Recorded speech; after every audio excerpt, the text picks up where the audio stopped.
Hello, everyone. I'm Janine Donnelly, Director of Webinars for Tech Channel, and I'd like to welcome you to our presentation, Stopping the Inevitable, How to Prevent Data Breaches and Ransomware.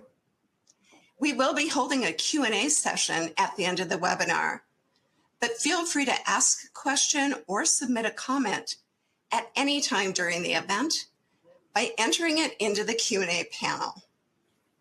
You may download a PDF version of today's slide deck by clicking on the drop-down menu labeled Event Resources and selecting the slide deck. Note that you can download those right from the platform without being disconnected from the webinar. Today's webinar is sponsored by MainTegrity. And now I'd like to turn it over to Stephen Dickens, CEO and Principal Analyst of Hyperframe Research, to kick things off. Stephen, you now have the floor.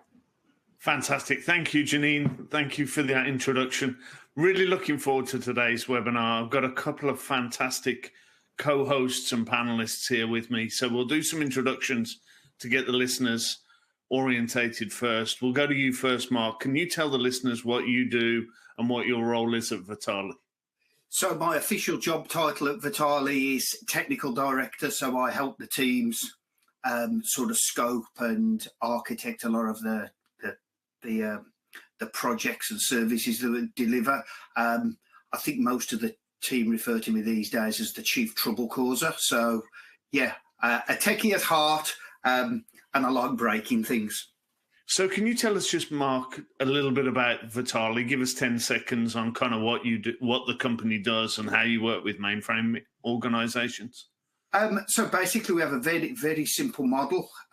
If a client needs something doing, whether that be a data center move, a software migration, or any of the many security services we offer, we help them sort of secure and perform and manage their mainframe environment. We've got a really talented pool. Yeah, some old fellas like me, some in the middle, and a lot of new youngsters as well. So yeah, we're a mainframe services company, and all we do is mainframe. So I think you're being very humble there, Mark. I think of Vitali and your team as probably the best of the best, the SEAL Team 6, the sort of SAS Special Forces. There's obviously lots of big organizations that offer mainframe services, some of the big system integrators and those types of guys. I see you as that kind of elite special forces. And most of our clients are the large mainframe users, including those SIs. But, you know, as I said at the start, we've got one vertical. Do you have a mainframe? Doesn't matter. Insurance, banking, yeah, healthcare, doesn't matter to us. It's the technology that we work on. And I suppose we should give our sponsor of today's webinar, MainTegrity, the chance to introduce themselves. Al, can you sort of position your role for MainTegrity and give us a little sort of overview of the company? Sure. We're very much like Mark. We're dedicated to the mainframe platform. Almost everybody here would have 30, 40 years experience in ZOS operating system. And we see that from an operating standpoint. We're all line management, like many of the people on the call today. We understand where some of the gaps in the operating system are after decades of improvements. There just are so many places where we really need to re-architect how we're protecting valuable data. And we'll get into that in a minute, but you know, we're dedicated to making, to your point in prior discussion, Steve, we talk about making the mainframe securable. Well, we secure it, and our products run in the largest installations on Earth, and we protect on an ongoing basis with a lot of vigilance and a lot of automation. We protect the operation of the system, preventing outages, preventing cyber attacks. That's our role.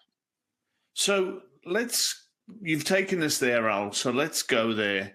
I don't know whether the viewers can see the slide that I've got up here or whether somebody else needs to press the button to show it, but let's dive straight in. I'll go to you first, Mark. We were talking about it off camera. I think a lot of people start with the default position that the mainframe is the most secure server and an environment out there. But how would you, I know from our conversations over the years that you're in there doing the penetration testing, your team's in there doing the services around mainframe security. What are you seeing evolve in the marketplace as kind of people's perception of the threat landscape on this platform? How are people sort of looking at the mainframe and really what's changing? I think at the 10,000 foot level, I think we are seeing a change in attitude towards the mainframe. A lot of the time, and Steve, you are, and I think Al mentioned it, I've said for a long time the mainframe is the most securable platform, but it takes technology, it takes people, it takes process. You need all of that to do this properly. I mean, double click there, Mark. I don't know we've got a couple of hundred people on this webinar today. You and I have had this conversation probably 20 times over the last 10 years, but just double click on what you mean by securable, because as I say, we're familiar with that term, but there might be some people on the call that don't understand kind of what you mean and what sits around that phrase. I think there's been a perception for many, many years, perpetrated by many folks, that all you have to do is unpack your mainframe, switch it on, and it's secure. Now, it's secure by design. The hardware technology, the software is secure by design, okay? But that doesn't mean it's secure as an operating system when you've got real users and technicians and applications running on there. But what we do have is a massive amount of tools, technology to help us secure that platform. But you need you need the right people. You need to train the people. You need the processes. And playing into Al's hands here, you need the technology. Yeah, just because it's a mainframe doesn't make it secure. I have seen some horrendous implementations of mainframe security. I mean, Al, I think you've both heard this story. Had a client once say, "Mark, we don't really get this," and I said, "Well, okay, here's the deal. I will come and do a free penetration test on your mainframe, time boxed 4 hours. And the deal is, if I elevate my privileges on your mainframe, so I get in, I get elevated.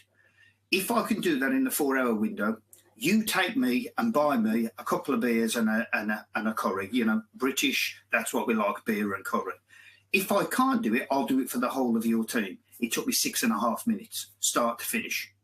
And at the end of the 6.5 minutes, I've got my own APF authorized library. And at that point, as a mainframe technician, I am limited by two things: my coding ability and my imagination, because there's nothing I cannot do on that system. So, yeah, the mainframe is security rubbish. It's just another server, okay?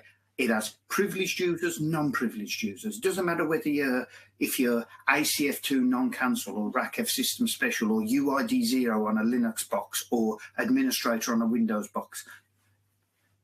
Same effect. So, but to answer your real question, we've seen the perception of the mainframe change dramatically, and I'd say in the last 3 to 5 years. Because before, 5 years ago, we were still hearing it's a mainframe, it's unhackable. We don't hear that anymore.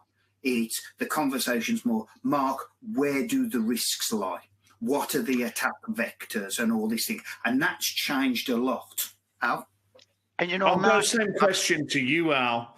What are you seeing? You're obviously working for a software company that's focused on this particular space, and we'll get to MainTegrity later on in the webinar. But what are you seeing as you sort of engage with clients? Same as what Mark's seeing, something different? What are you hearing? I think the role of the mainframe is changing. It's being attached to everything data sharing is what we're all about these days. It used to be a silo. There was no way to get there. There was a perception that it was highly secure, but it was kind of isolated in the basement somewhere and was decreasing in importance. Well, in the last 5 years, to Mark's point, I have not heard the word the mainframe is dead.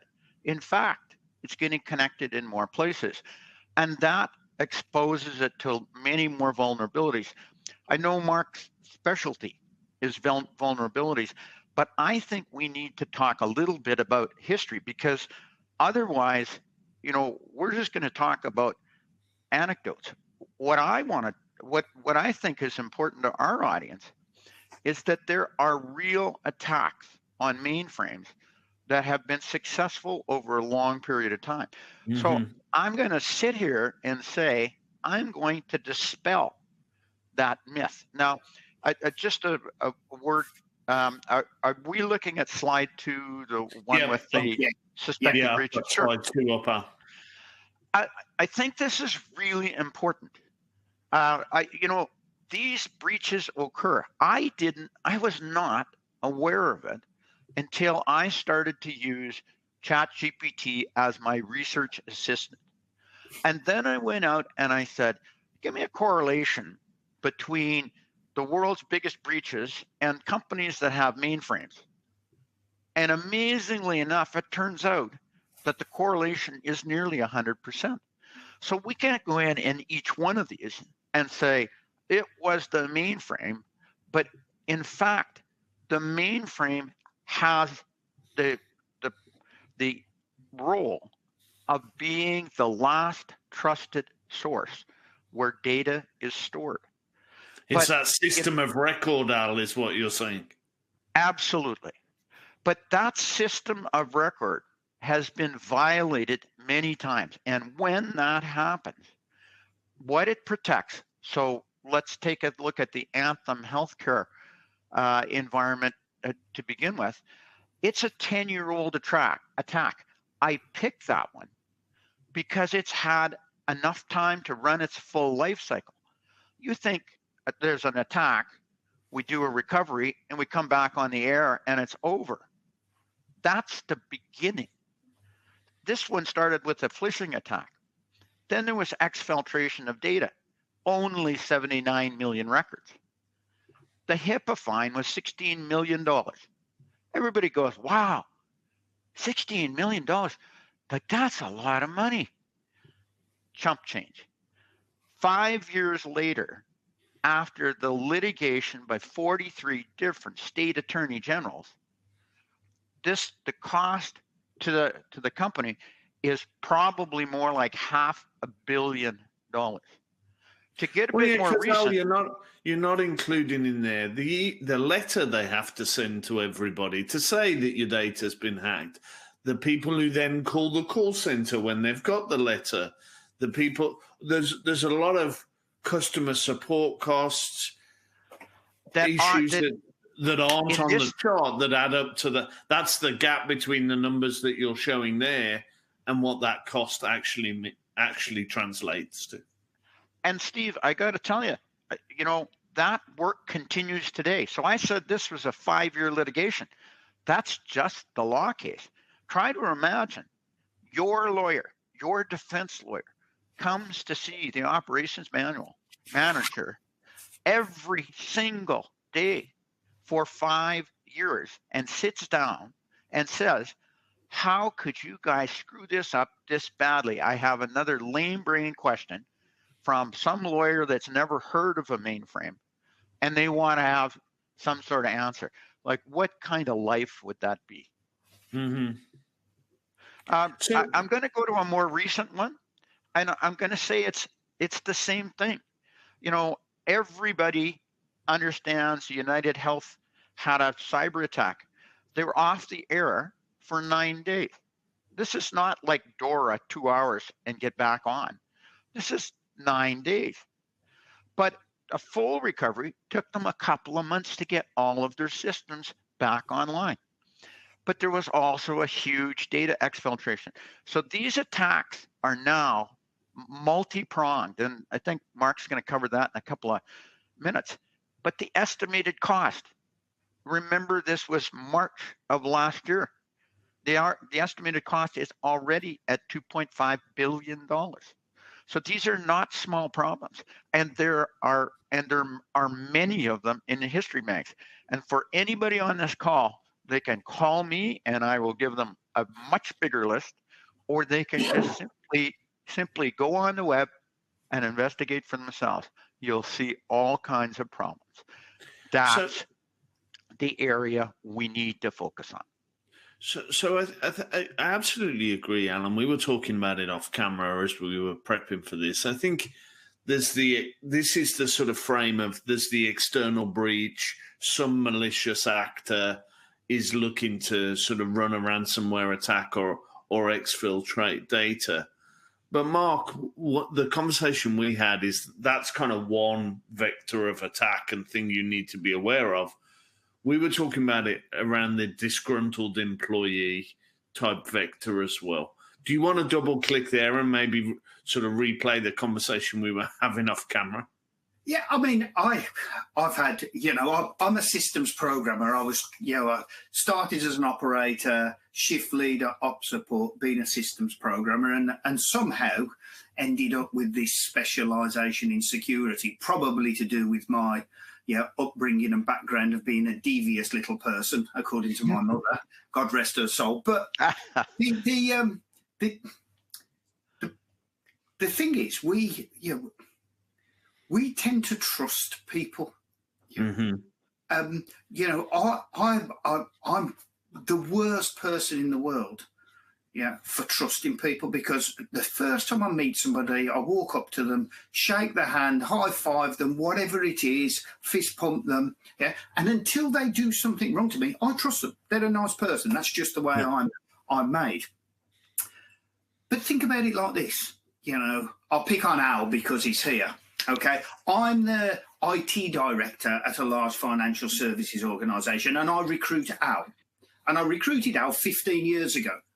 And Al, at the time, was top of his game. And he's doing a really good job for us. He was happy, he was content, married, 3 kids. Roll forward 15 years later, he's been divorced twice, married 14 times, could be a bit of an issue there, has got a gambling problem and might have some kind of drug addiction. He is now a super We're talking about you, Al. That's we are talking about you, Al. But my point is, we have people, and there are cases of this year, people starting organisations, working their way through, getting to a privileged position.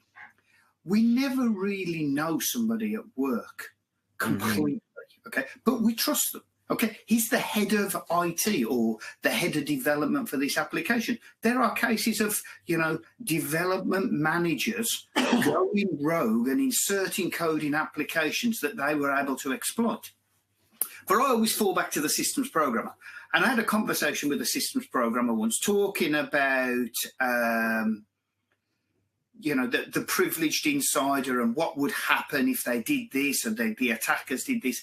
And the guy turned around to me and said, they couldn't do that on our mainframe. And I said, but what if I was you?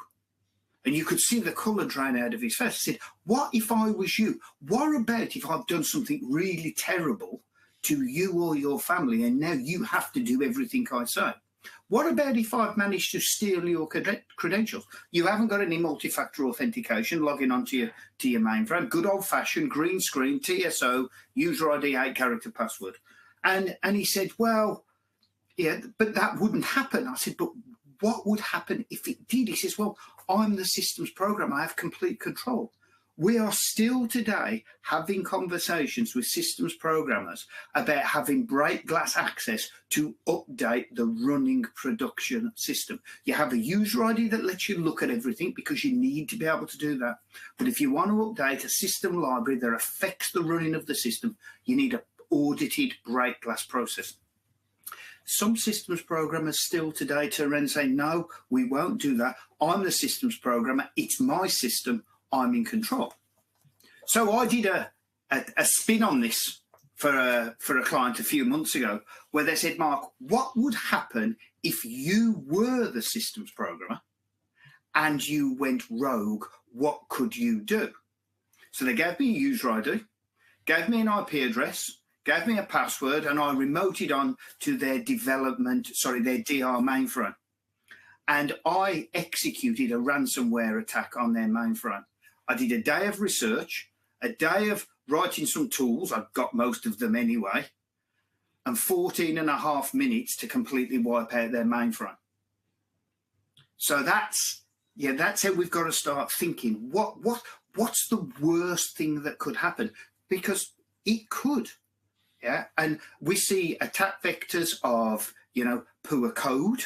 Yeah, we might buy a product. It's got a vulnerability. It might be insider gone wrong. All of these things we've got to consider. And then, of course, you start hearing people saying, it's okay. Okay, I've got my technology solution that does me my gold backups of my system every 15 minutes. And they look at you and they say, well, what do you mean by and? I said, well, all you've got is 4 new backups an hour that you might want to do something with. But where did the problem start? What were the system files that got impacted? How would you recover? I had a conversation with a good friend of mine who's based in Europe, and he runs a large mainframe for a big bank. And I said to him, how far would you like to, if you had to, how far back would you be comfortable taking the mainframe?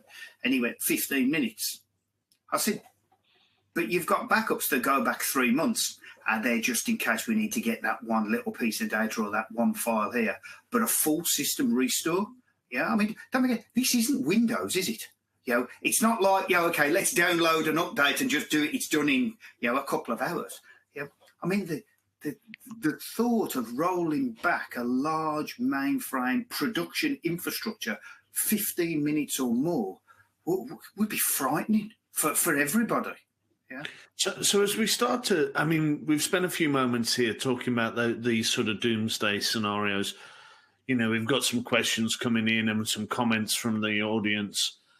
These are suspected attacks. There's some comments and questions there around how people would do this. I think we're painting that doomsday scenario. Fortunately, we've got some incidents on the second slide we showed you, but we're not able to draw a precise line between that company had this breach because it was a hack specifically on the mainframe. I haven't got that level of precision, but I think from your experience, Mark, there is ways you could do these things. Unfortunately, they're not happening on a daily basis. But what we do need to do is be prepared for them. So what would those lessons be? We've got the charts here, Al. Go to you first. People, process, tools, not in that order on the chart, but that's the way that people should be thinking about this. Is that what you're saying? Well, exactly. You have to look at history in order to understand how you're going to go forward. So I analyzed a lot of these attacks, and attacks can take place from the inside. We spend our life at MainTegrity preventing that. Attacks can take place from the outside, where they become an insider. So the attack vectors that are used, I think Mark's going to talk about on the next slide. But I'll just say we have to look at this from a process standpoint first. We have to have when we look at these attacks, what did we find out? We found out that they had good processes, but they were unimplemented. Nobody knew how to use them. They often were untested. So that creates the environment where an attack can take place and you don't know what to do about it. Then there's another piece that says, okay, if I'm going to prevent this attack from taking place, which is far easier than trying to recover from it, if I'm going to prevent that, I need to make sure I've got all my vendor fixes on. I need to make sure I've closed as many security gaps as I can. And that means I need another layer of technology over top of ZOS because it was designed to run work which was already trusted. But the biggest single issue these days is that computers run unbelievably quickly in the mainframe world. And an encryption that gets started can take your system, I can encrypt the whole thing in a matter of minutes. So if you're not able to react to those things in seconds, then you're going to be at best in a very sticky recovery situation. So what we've tried to do in this environment is focus on the speed of reaction. And the greatest speed and reaction you can have is by preventing the problem with better technology before it takes root. So we also think, that needs to be in the hands of skilled people. So all of the technology that you put in place has to have a good interface so that people can interact with it. But the technology itself has to be able to stop the damage in at most a few seconds. So going back to your 15 minutes, Mark, I think that's a very hard recovery scenario. It is far better to prevent the problem before it gets started. So, Mark, what would you say on process technology and people? You kind of, from a services point of view, working with organizations on the implementation of those tools. You've got a team yourself, so you understand the skills dynamic of this, and you're obviously consulting with these organizations on their processes. What are you seeing in this space? Well, I think, what we're seeing is, we were talking about it earlier about writing a technical article, and I've opened up this technical article I'm writing with, we're seeing a changing of the guard. Yeah, people like me, of my kind of age, I've been doing this for 44 years now, and, I'm hoping to retire fairly soon. But, we are seeing a change of the guard. And that's, for me, the people side of it is one of the most important bits. And it's about finding the right people, recruiting them, training them, giving them a place to fail, okay? Giving them the opportunity to go and break stuff, yeah? You don't want to break things, but sometimes things break. Sometimes accidents happen. So give them the space and the time to be able to go and try things, and that's really important around the people side of things. Process. I think we've got to take a long, hard look at some of our processes. I was always a dissenter where in any organisation I've been in, when they said we're doing a DR test. And on a Wednesday, we'd send an email to everybody saying, we're going to do a DR test at the weekend. Can you make sure you've shut all your bits of software down, that you've logged off all the TSO systems, you've closed all your files, if you're Kix, make sure you've done this. If you're DB2, you've done all of this. Because, of course, if a bad actor's going to take your system, he's going to let you know 3 days before, okay? And a true DR test today should really be somebody just walking into the data center going, bang, hit the big red button. Now we pull the cable out of the back and go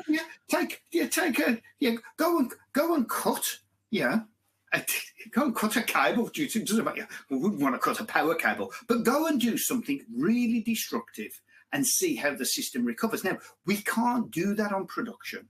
So what we are seeing now is people building production-like environments that look the same, have the same workload, have the same amount of data, the ability to do the volume testing, where you can walk up to and say, what happens if we turn that coupling facility off? Well, it should all be fine because we've got 3 of them and they're all linked, they're all synced, everything. Turn one off, okay? We've got 2 processors, it's a stretch plex, everything should carry on working. Well, turn it off, okay? ZVM's a great way of doing some of this kind of testing, all that kind of stuff. But use the people and the processes to thoroughly test the technology.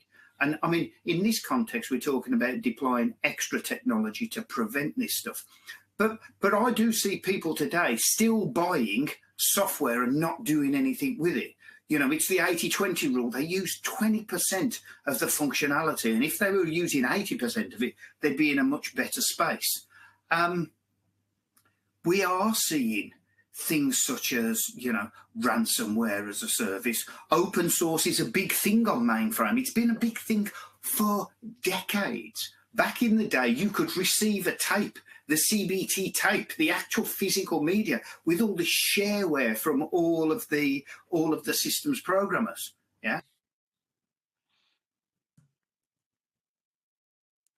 So Mark, I think it'd be interesting for our crowd if you really talked about the multi-pronged attacks that we're seeing in the marketplace today. Certainly, in our business, we're asked about encryption and data exfiltration on a regular basis. But I mean, you're really seeing what's happening in the field. I mean, I really think if somebody is intent on extortion, is intent on ransoming you, I mean, many of the attacks now have many different components, some of which could be, internal staff, but some are technological advances like AI that is being used defensively and certainly offensively by lots of ransomware organizations. Yeah, I think the key thing for me here, Al, we're having some technical details with Mark, so I think it's just me and you while Mark tries to get back in. I think for me, the key takeaway is we talked about it, the security of this platform.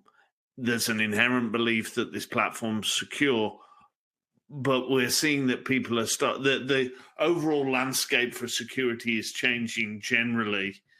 We're starting to see state-sponsored actors. We're starting to see, as Mark was touching on briefly before he dropped, around ransomware as a service. We're starting to see people come at this from a different perspective. There's a different threat landscape than there was. We talked a little bit off camera about sort of data exfiltration. We've written a white paper based on our analysis of some of the things that MainTegrity is able to protect us against. What are you seeing as you see some of these kind of multi-pronged ransomware pieces? What are you seeing there? What's the MainTegrity experience? As we peel back the layers of the onion on a number of these different attacks, what you're really seeing is people that are now professional at this. It's no longer somebody in their basement. It is a very organized threat attack. Ransomware as a service. Ransomware companies are software companies. They just write really good, bad, malicious software that's going to attack your system. In fact, they look for somebody that's got some very low level access, and they show them how to escalate that access so they can do bad things like a system programmer could do. But they get that authority, they run those programs, and now I am God inside the ZOS operating system. You have to remember that ZOS is an operating system that was built to run production, and now gives us pretty good performance information. But the kinds of things that are recorded in SMF are not the kinds of things that we need to prevent cybersecurity problems or to react to them. So, what we're seeing in a marketplace is this void of things that are cyber in nature, not being suitably tracked by the tools that were built decades ago for running a mainframe computer that was inherently trusted. So in the case of almost all recent attacks, there is an attack that is encryption based. So as an attacker, I come in, my business model is I want to attack you. I want it to be easily reversible. And once you pay me, I'm going to reverse that for you, because otherwise It ruins my business model. But my job is to go on to the next customer and do the same thing. And this is a real growth market. We're seeing everybody talks about how much the ransom payments have gone up. But the outage that's associated with that, the damage of data exfiltration, your data that gets out into the wild that cannot be recovered, talks to the need to prevent these things, and under the worst of circumstances, be able to do a highly automated recovery function. So Al, we've got a question here from Tom Dunn at DTCC. Can you talk about how the attacks occur? He mentions there's an unauthorized high privilege credentials or an embedded attack in downloaded code. Maybe I'll ask this question to you, Mark. What are some of those other attacks? We'll stay on this slide and talk about some of these attacks a little more, Al, and then I'll get to you. What are some of those attacks? Al mentioned a key phrase, which is data exfiltration. So maybe factor that into your response, Mark. So, at the end of the day, and it kind of ties into something that Al talked about earlier, about those mainframe breaches. If the mainframe is truly the system of record in an organization, it's where the good data sits, and the data has value. Yeah, you can go out there and search and say, how much does it cost, to acquire a fully authenticated credit card file from the dark web? 16-digit PAN, expiry date, 3-character CVV. Yeah, $25 for one. Hang on a bit, I've got 4 million clients on my DB2 or IMS or VSAM data set here. Yeah, the data has value. So the way the attackers think about this, how can they monetize that data? So if they can get it off the mainframe and sell it, or not even off the mainframe, okay? It could be the data was on the mainframe, it's been dropped down to a other server and then stolen from there. Okay, but it's still got its roots on the mainframe. They've probably done some reconnaissance of that data on the mainframe.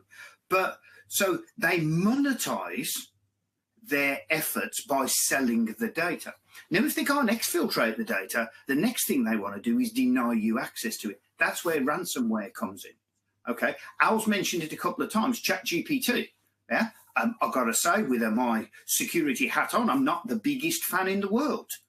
Because you can use it for both good and bad. If you use it for bad, it all depends on the question that you ask it. So I did some testing with just ChatGPT-3.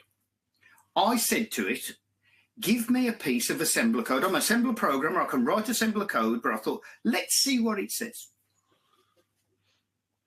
Give me a piece of ZOS assembler code to launch a ransomware attack on a mainframe. It came back and said, I cannot help you with that. I then asked it the second question. Can you give me an assembler example how to encrypt a data set on a mainframe? It came back and told me straight away. Gave me all the code, the JCL to assemble and link it, and actual text comments of what all the different input and output data sets would need to be. Okay. The barrier to entry today for somebody launching an attack on a mainframe is really, really low. We have hidden behind the curtains for a long time saying nobody understands us, people don't know we're here. So ransomware as a service, encrypting data, exfiltrating data, if it's a valid attack vector on a non-mainframe system, it's a valid attack vector on a mainframe. It's just slightly different technology. But so that's where the exfiltration thing comes in. So we've spent 40 minutes scaring our audience, hopefully not to a too heightened a state. Obviously, the world's banking system, tax systems, government systems, airlines, retailers, those big sort of 5,000 customers that have got mainframes that are deployed globally, are all working today. I haven't heard of any breaches. So the solutions out there to fix these challenges, let's maybe spend some time now for 5-10 minutes going through some of those solutions. We'll touch on MainTegrity. We'll touch on what some of the work Vitali's doing. I'll go to you first, Al. Let's give the viewers here and listeners a brief overview of what you guys can do based on the 40 minutes of conversation we've had about some of the problems. I think the real key element here is, what are the attack vectors? Mm-hmm. And, we can solve lots of problems, but if we're not solving the problems that are most likely to occur, then, maybe the focus is in the wrong place.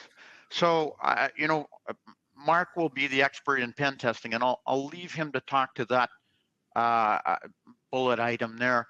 But, ransomware is often about getting programs into your system that are then going to be malicious. They're going to take malicious action. And, a lot of these programs can, or certainly it is quite able to raise their authority level. So typically things run in a mainframe environment in a problem program state. But if I run a simple program to raise my authority level, well, then I actually can go to supervisor state. I can do anything I want. I can turn off SMF recording on a selective manner or a broad manner.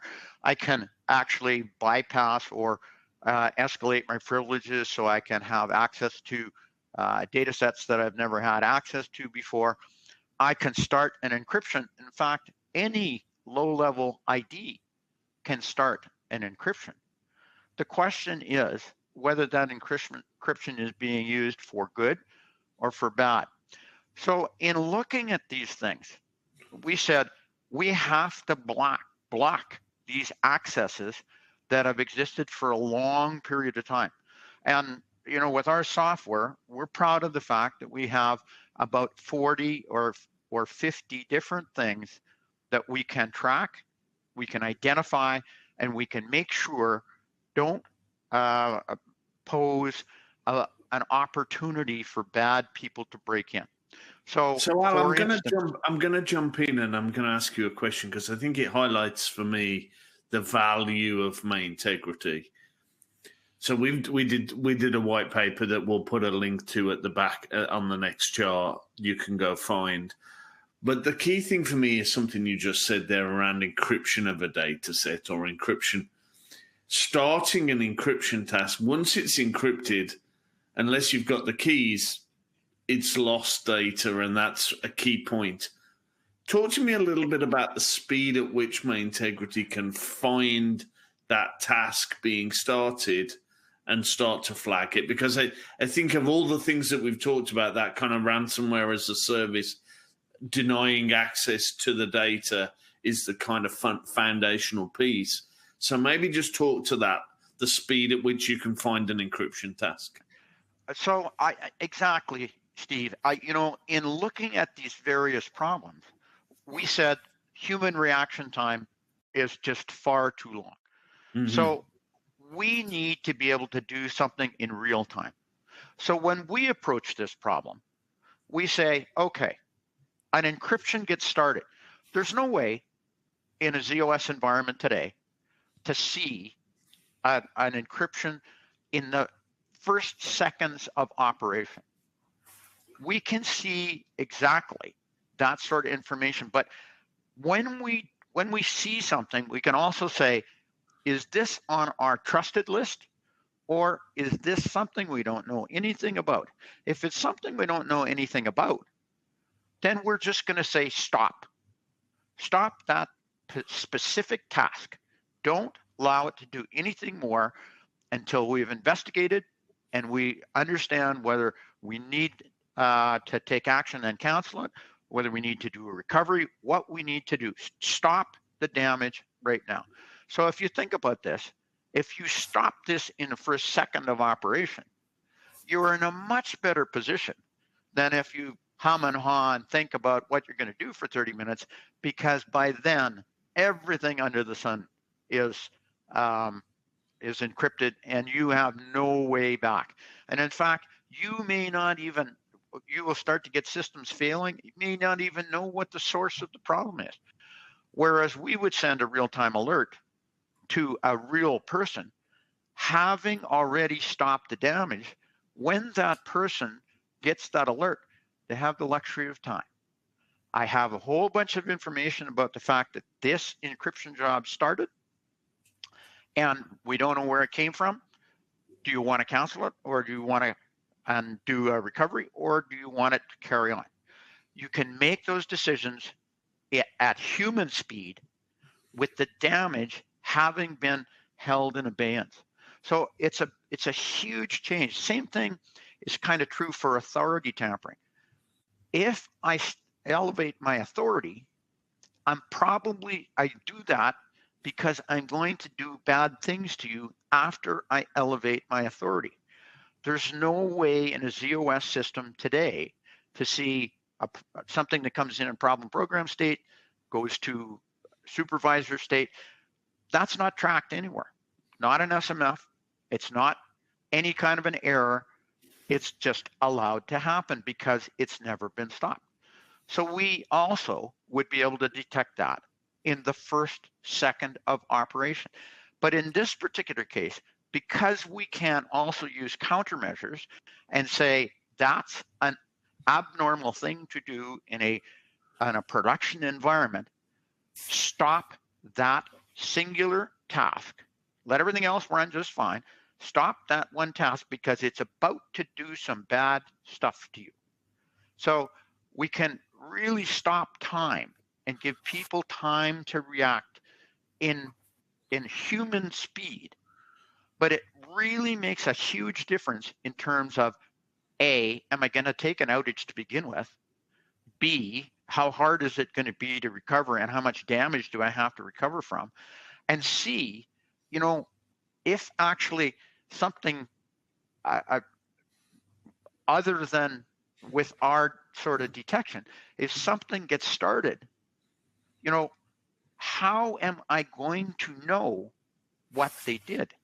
So the importance of file integrity monitoring, that's a generalized technology, has been used for a long time to identify programs or parameters that are changed when there's no authorization for that, so in an unauthorized manner. So Mark, I'm going to come to you. Obviously, you know the MainTegrity solutions. You've deployed those. I know this is interesting with you commenting with Al on the screen here, but what's the value you see in those deployments? We talked about the speed of stopping action, stopping an exfiltration, stopping an encryption. What do you see as the value there? Well, I mean, I'm going to use a really, really old saying: prevention is much better than a cure. And we've talked about for many years and been doing for many years pen tests, assessments, vulnerability scanning of software, but there hasn't ever really been anything out there, just as Al has described, that says actually this is unusual behavior. Stop. Okay. And, Al and the software development team at MainTegrity and I have lots of questions. We install their software on one of our systems and we try and hack our system with their software installed, and it stops us. Okay. It actually stops us. So it is that prevention is better than cure. But there's the flip side of this as well. The other bit that if something really terrible happened, the other bit of MainTegrity is interfacing to the other tools that are out there, some of these cyber resiliency tools that help you spot where the issue was and where you had that last good backup. And we talk about the infrastructure here. Okay, I can see that Janine added program XYZ into sys1.linklib 3 weeks ago, and that was an unauthorized change. That's probably where it is. Let's recover it back to before that point and do that with us, because it sees all this great stuff. But it is all about prevention. It is stopping people like me, when we're doing this professionally, as stops us in our tracks. Because if you can stop us, you can probably stop the bad actors. People talk about sort of red teams and blue teams and sometimes even purple teams. There isn't a mainframe site in the world that should not have a red team attacking their mainframe or getting somebody from outside the organisation. And we're not the only ones who do this. There are others, coming and pen testing the systems, because when you have somebody literally trying to kick the doors down, you find out so much about your environment. And I've got hours and hours of war stories of people telling me that would never work on our system. And 30 minutes later, it's worked and they haven't even noticed. So, but it is the key for me, the key thing here is that prevention. So I think if I'm going to summarize where you and Al have been for the last 5-10 minutes talking us through the solution piece, there's two kind of components to it. And I think you said it well, Mark. There's the preventing a bad thing happening, and then there's finding out how that bad thing was brought to bear and how it was started. Am I thinking about this right? Stopping an action at source, and then working out how that situation came to be. Are those the two values of MainTegrity? Yeah, and I'd probably add a little bit more on the second one and say that also, telling you where it happened and helping you recover to that point. That's a useful thing. But the detection piece, to me, that's the key thing, because it's detection at machine speeds. Yeah. I would love to Let's double click there, Mark. I'm going to interrupt you because I think that's a key phrase: machine speed rather than human speed. Yeah, because if this happens at 0300 hours, 0 dark hours, I know where I'm going to be. I'm going to be asleep. I can't wait for something to fail, the operators to find out, to notice it, to call out the systems programmer, to then call out the security team. By then, game is over. It's encrypted and all the systems down and it's done. It's dead. Yeah. What MainTegrity allows you to do is stop it immediately and not worry now about the response time, because the nefarious activity has been paused. Now, you might go and look at it, and the ops and the sysprogs might look at it and go, "Oh, look, it's Al. Phone up, Al. What are you doing?" "Well, I'm running some testing because we're running Project X and we're gonna deploy pervasive encryption." "Oh, okay." You can then go to the solution and say, "Carry on."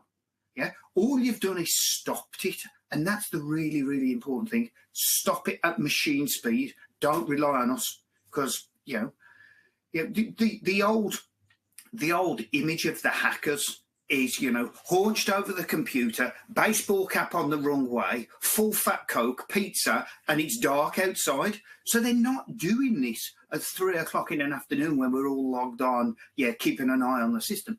They're doing it when people are asleep. And that's the important thing. We can't react fast enough. Use a piece of software to do it, and that's what it's about. So we're describing your software here, Al. Is that the way you'd paraphrase it? I'm conscious you've got maybe a couple of minutes left. I want to give some time for questions. We've got space here for some questions for people to come in. I want to be respectful. So, Al, give me sort of 90 seconds, if you would. Are we thinking about it right? Stop it at machine speed and then diagnose where the issue happened. Is that the right way to describe the MainTegrity sort of solution? We look at it in 4 stages. Prevent all of the reconnaissance and the preparatory work. Prevent that, identify it, report it, alleviate those problems.